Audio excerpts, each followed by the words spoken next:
So when you open XD, or 1, 2, 4, 6, 8, 9. Yeah, okay.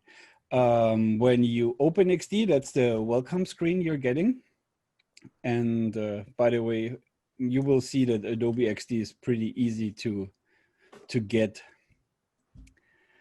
So here we have the 4 sizes we can pre-select: phone, web, something like Instagram stories, and custom sizes. Let's check the web one.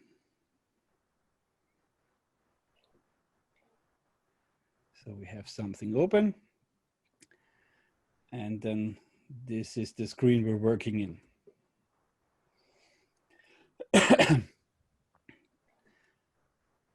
So like always, here in the top, we have our little extra menu. I'm really not using that one too often. Here we have our 3, let's say, modes: design, prototype, and share. Then here on the left side, we have our tools. You see that's a quite easy to get list. Then here at the bottom, we have our assets, the different layers and plugins if we have extra plugins. And on the right side is everything depending on what you click at that you can change. So, and up here, then you have the preview,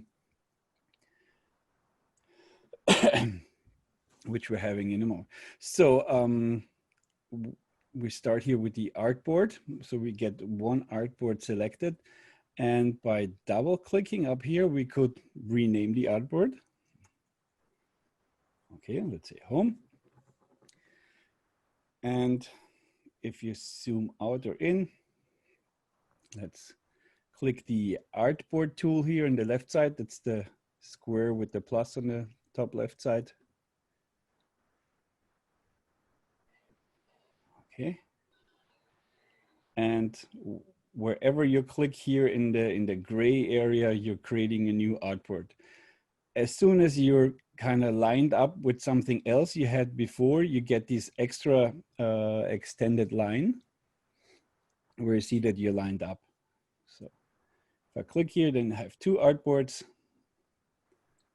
Let's give the other one a name.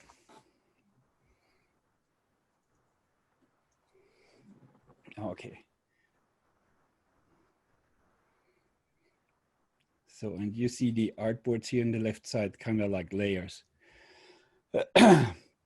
Then on the right side, we see our width and height. So 1920 by 1080. And we could have different arrangements like portrait mode or landscape mode. We can select scrolling, which will be then later when we are having transitions. If you want to have, for example, for one artboard or website, a different background, you go here to the fill section and just click on the white color area or on the color picker and just pick a color. And when you're happy with it, just off click. And then if you want to turn it on and off later, you just use the check mark.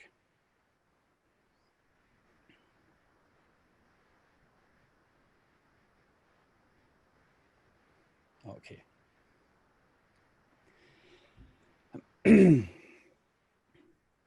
So then let's add an image, for example. Here one. So I just select an image off my main monitor and just drag it in, and wherever I let it go, that's where the image then appears in XD. So that's one of the easiest ways to get an image in here. And you can then resize it or rotate it like we had before in Photoshop. Let's make it a little bigger.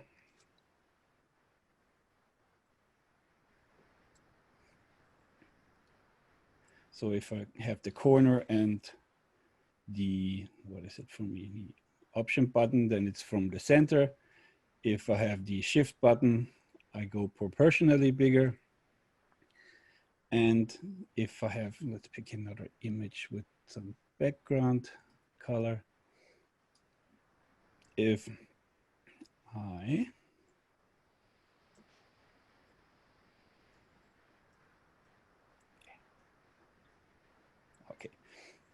if I use the inner white dots here, I can make round corners. Okay, so that's also pretty easy done. And here on the right side, you see then the setting for the round corners. If I go 25 pixel, then it gets only the small pixel size, and I can do it here by hand or here with drag and drop.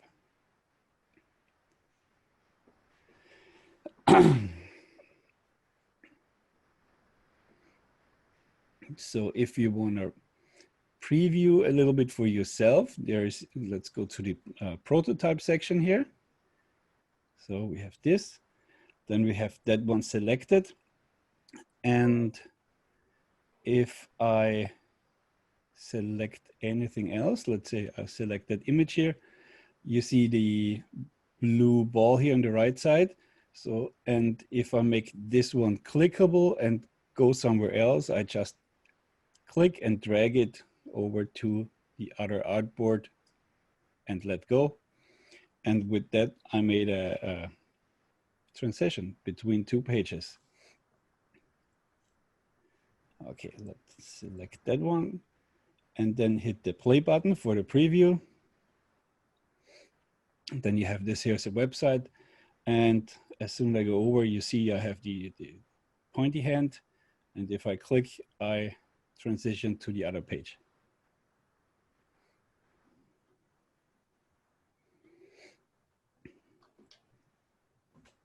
Okay.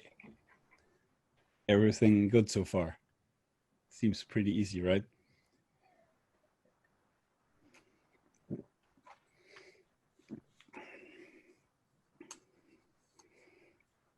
Then let's create a list. Let's do that on this here. Oh, go back to the design mode. We're selecting the second artboard. Whatever you just have created, or one element, for example. So let's make that round with the shift key. So I have created one element. And if I go here to repeat grid and select that one, I can now drag and drop and have multiple elements of these, copies of the same element. So if I go here, I have 2 or 3. Let's go 2. And if I click here and drag, I get, instead of columns, I get rows. Pick some more. And then when I go between these, then, and you click and hold it and drag it out, you make the spaces for all elements bigger or smaller till it's positioned like you want.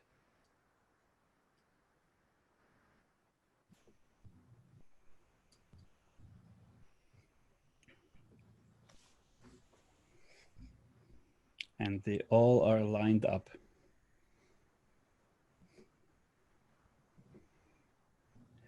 Okay, if you have something like this and you want to put multiple images at once in here, you can select multiple images and just drag and drop them onto one of the elements and let go, and they all get thrown into the other elements. It's a nice and quick way to put them all in at once.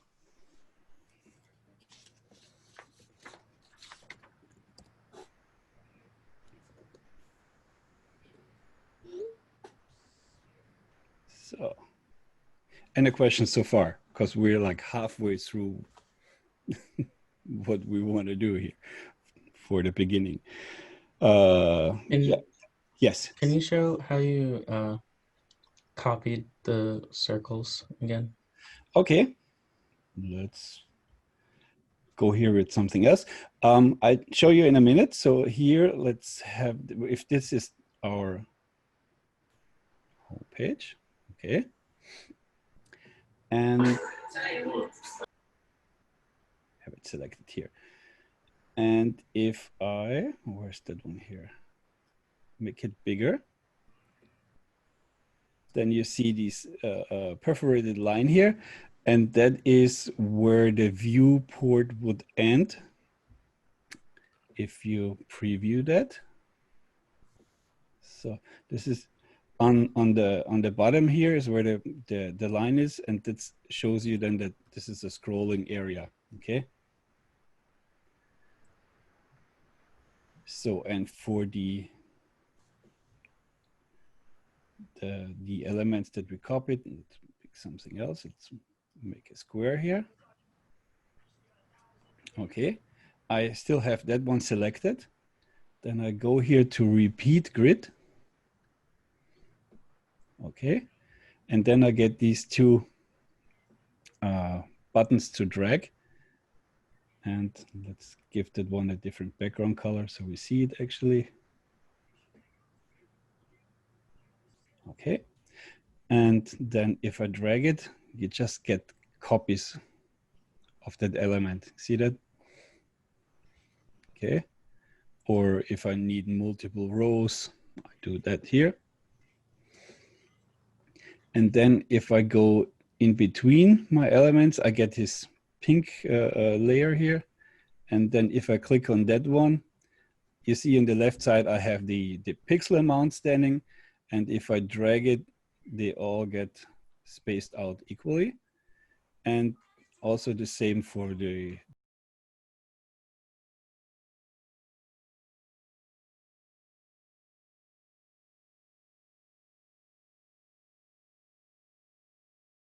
music. Okay, you got it? Or should we do it again? No, I got it. Okay. And with multiple images into that one, you just select a couple of images and then let them fall on top of the element you created, and they just get pushed in there. Okay.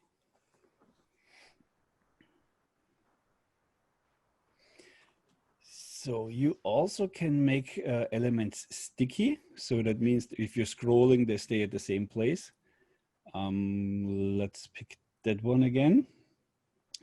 And for that, you have to go here on the right side. And here is a checkbox. Say if you want to have it fixed when scrolling, you just check mark this one. And now it's not moving anymore. So if you preview in the prototype, whenever we're scrolling, that one's not moving anymore. But still working.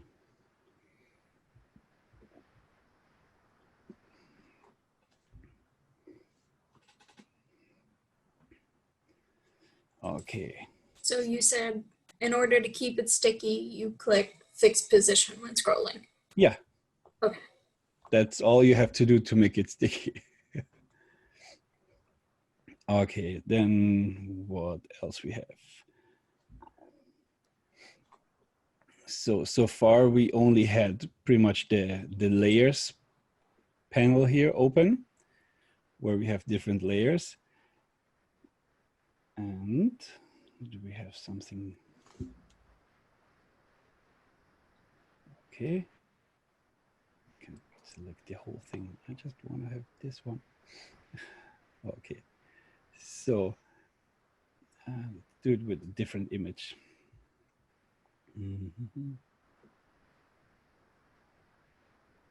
Let's put another image here. And then just for demonstration, have here. So kind of the same like with Photoshop. I now have the blue box on top of the image. Like here, the blue box is higher in the layers. So if I select that one and drag down, I make it go behind the image. So kind of the same like with Photoshop that we did, so we can build on top of each other. If you need this, and you always can double click here, for example, and rename your stuff.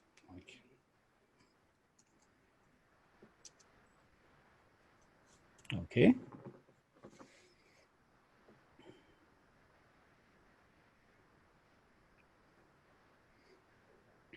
Then here, let's go to the assets panel. So then here you get the assets. And as I told you guys the last time, we have these three big groups: color, styles, and components. If I have colors that I want to keep, I just click the plus button, and then I have the gray and the red color in my assets panel. And for example, if I have this box here selected, I just, oops, two hands. I just go here and add this color, and then it's the same color throughout my whole project for the main colors that I pick. Okay.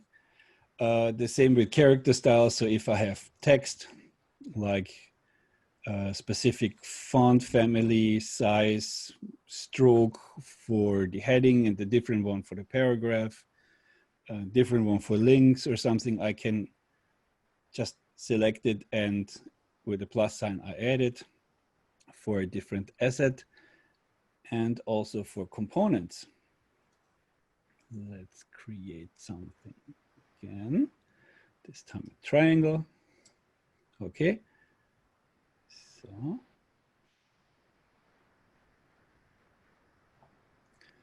So we have this triangle, and we're making a component out of this. And now I can put the exact same thing multiple times in my project, and it will always be the same. I can still go in here and change, for example, color or something for my component. And everything else stays the same. So if I then want to change all of them at once, I go here and right click and set, well, it's where I can delete it too, edit the main component. Okay. And if I, for example, resize it, I get to resize all of them at once. So they all stay exactly the same. And if I change the color, I'm changing the color to all except the ones that got an extra color overwritten from me before.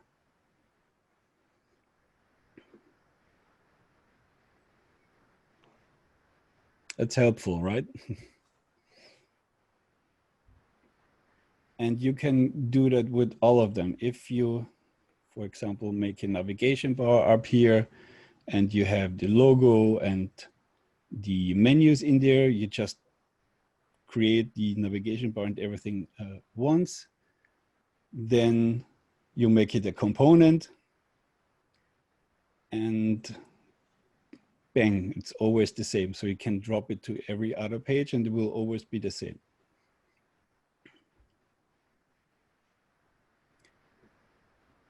And it also helps, this here, if you are in the layers and you have, for example, both of these, you can select it with just shift and click all of them. You have both or multiple elements selected. then you can just group it together. So where's that here? I don't even know where it's here. I always use the shortcut. It is Command G for group. And then I put both of them in a folder and they're grouped together. So I can see, this is navigation, for example, and then I know what it is. And if I want to have it here too, I just, if it's a component, I just drag it over here and put it in here. Let's make it a component. Okay. And voila.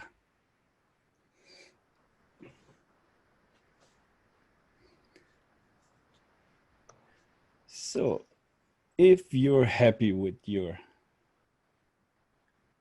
page here, well, let's create one more here. Oops. Let's go prototype. And if I'm selecting this one, I want to go back. Okay.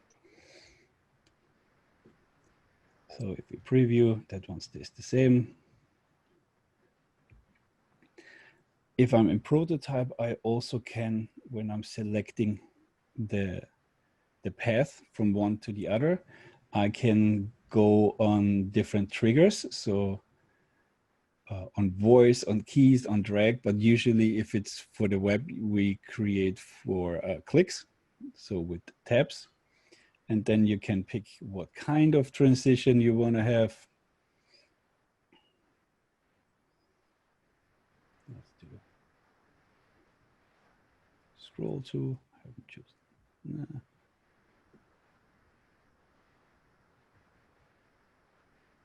Auto animate, okay. You can say how you want to have it, ease out, ease in, both, or bounce. It's always fun, the duration. And when you preview it, then you see that you have a different animation of going there.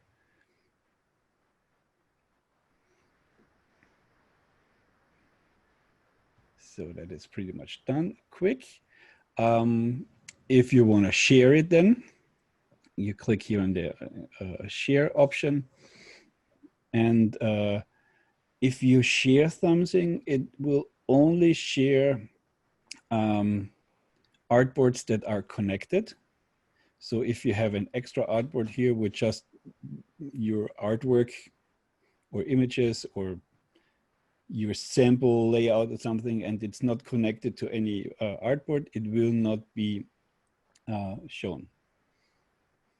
So here on the right side, you get the link, okay?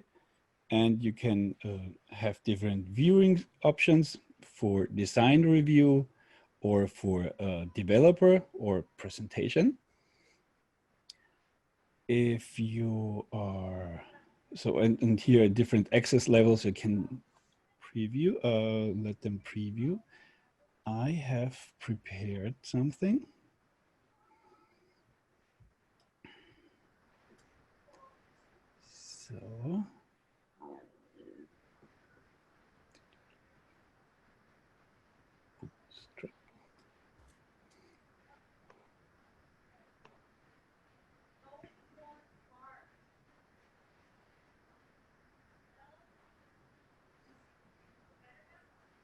So, I have two links I have from one of my classes, and your customer just has to go into the browser and follow the link.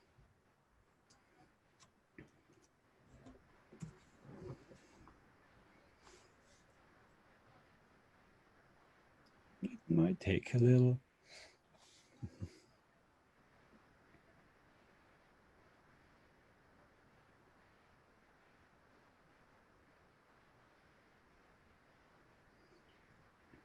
And then the customer can access your website as you planned it, You can click all the links. Just takes a little. So this is all working. Even that one here. And if it's a customer who has an Adobe account, or I'm not 100% sure if they have to have an Adobe account, but they can add comments. And everyone who has the link then can visit the comments, and you get immediate feedback from your customer, for example, if like something or not. I think they can even mark some stuff. Where would that be?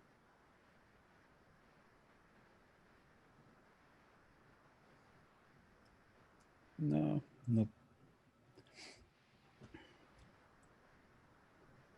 Yeah.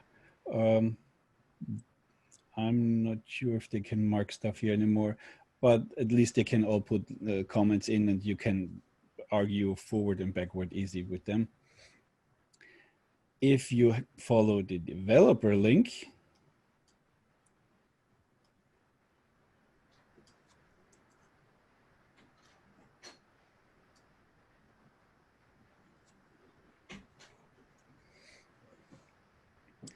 it looks a tiny bit different.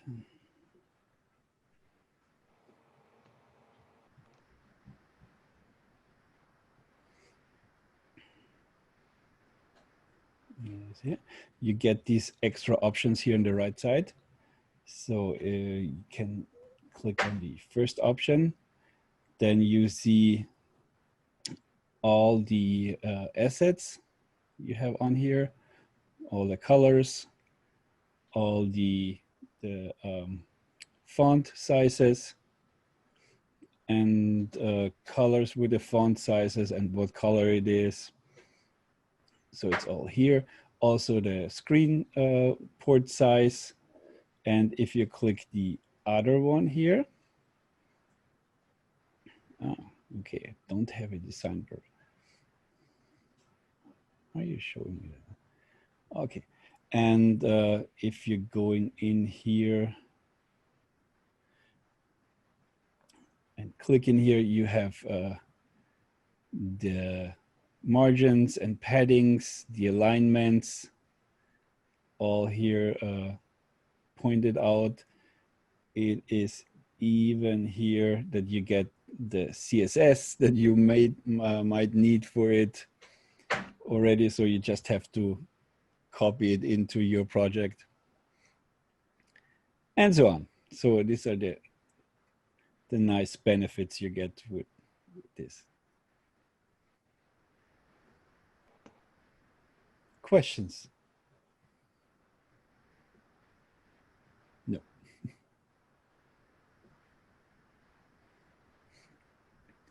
Of course, XD can do way more with special transitions, and you can have animations. I sometimes even create SVG graphics that I need in here. Let me see if I have one.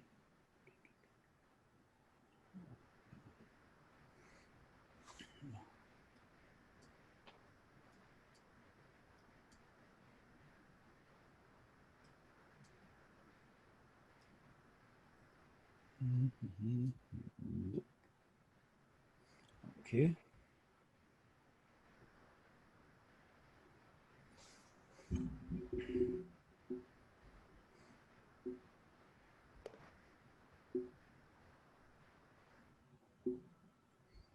Yeah. I had these guys, and so here I have my four artboards, one for desktop, one for iPad, and one for phone size. They wanted to have a pretty easy website, and I needed to have the little arrow here. It looked very specific like the other one they had on a different website. So I just created that in XD in a different artboard, and then just dragged it over to the place where I needed it. And here with these 4 extra options, you can merge or cut out shapes out of other shapes. So we can just combine them and make it look like ever you want. And then you could even mark them for export and then export selected ones and make them SVGs in order to use it on your Dreamweaver project.